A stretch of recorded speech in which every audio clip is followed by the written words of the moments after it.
سلام عرض میکنم.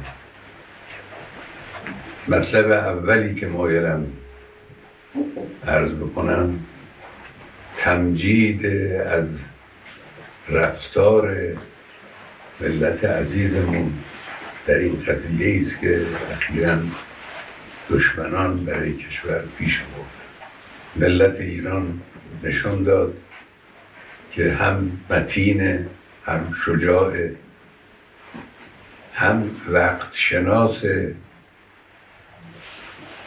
این حرکت عظیمی که مردم در روز جشن قدیر نشان دادن به دنیا. حرکت عظیمی بود، اجتماعات مردم، راهپیمایی‌های مردم در همین چند روز، در نماز جمعه ها حضورشون، بعد از نماز راهپیماییشون، همه اینها نشان دهنده رشد ملت ایران و قوام عقلانیت و معنویت همراه با شجاعت و وقت شناسی در ملت عزیزمون هست. خدا رو شکر میکنم که الحمدلله این ملت مؤمن رو در این حد از توانایی ها و امکانات معنوی و مادی قرار داده. من لازم میدونم همینجا اشاره کنم به حرکت زیبا و پرمعنایی که اون بانوی مجری تلویزیون در مقابل حمله دشمن انجام داد. تکبیر گفتن و نشانه قدرت ملت رو در واقع به همه دنیا ارائه کردن، این حادثه تاریخی بود، حادثه بسیار با ارزشی است. مطلب دوم این است که این حادثه تهاجم ابلهانه و خباثت آلود رژیم صهیونیستی به کشورمون در حالی رخ داد که مسئولین دولتی با طرف آمریکایی به طور غیر مستقیم و با واسطه مشغول مذاکره بودن. هیچ موضوعی از سوی ایران وجود نداشت که نشانه این باشه که یک حرکت نظامی یا یک حرکت تندی سختی وجود داره. البته از اول حد زده میشد که در این حرکت خباثت آمیز رژیم صهیونیستی آمریکا هم دخالت داره. با این حرفای اخیری که اینها میزنن این هست روز به روز تقویت میشه. ملت ایران در مقابل جنگ تحمیلی محکم میسته، همچنانی که تا حالا ایستاده. در مقابل صلح تحمیلی محکم میسته. ملت ایران در مقابل تحمیل تسلیمی هیچ کس نمیشه. این معانی رو من انتظار دارم که صاحبان فکر و صاحبان بیان و قلم، بخصوص مرتبطین با افکار عمومی جهانیان، این مفاهیم رو بیان کنن، تبیین کنن، برای مخاطبین روشن کنن.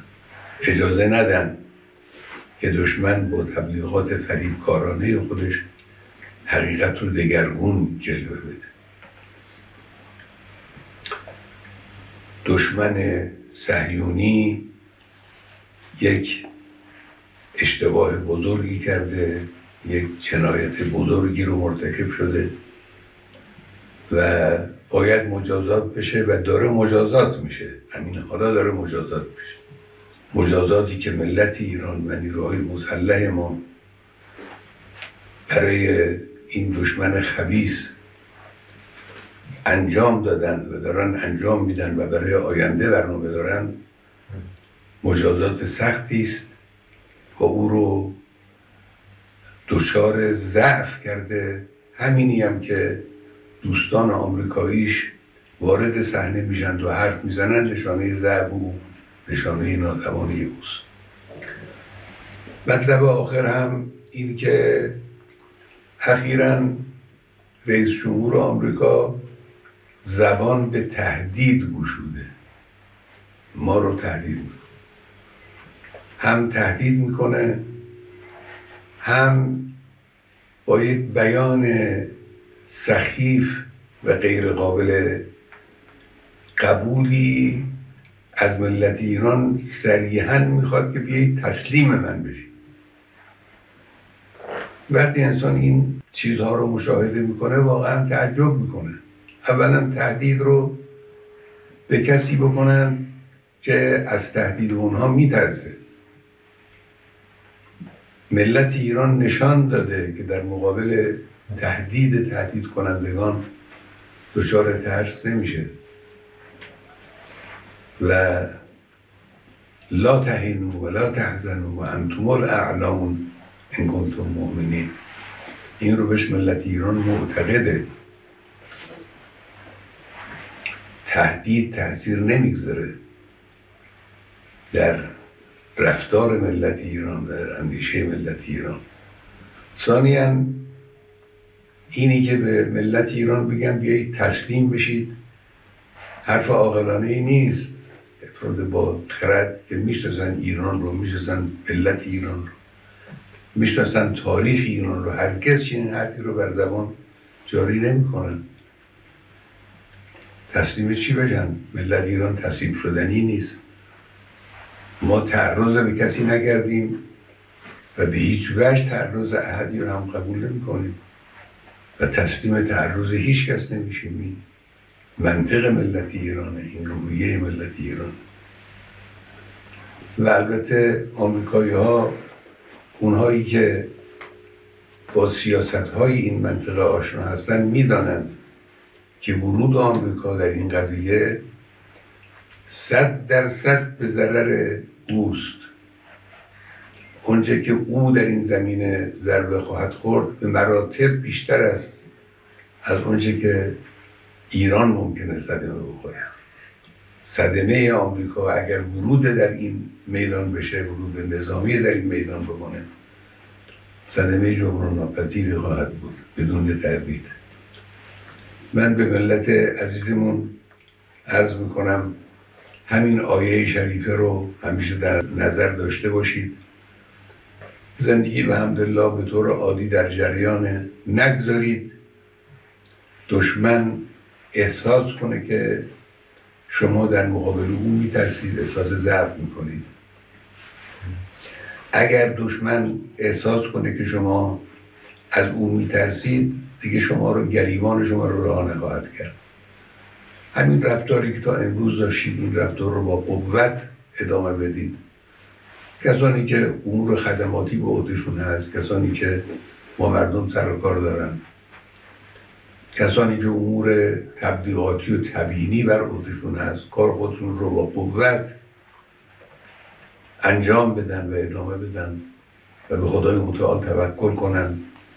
و من نصر الا من عند الله العزیز الحکیم.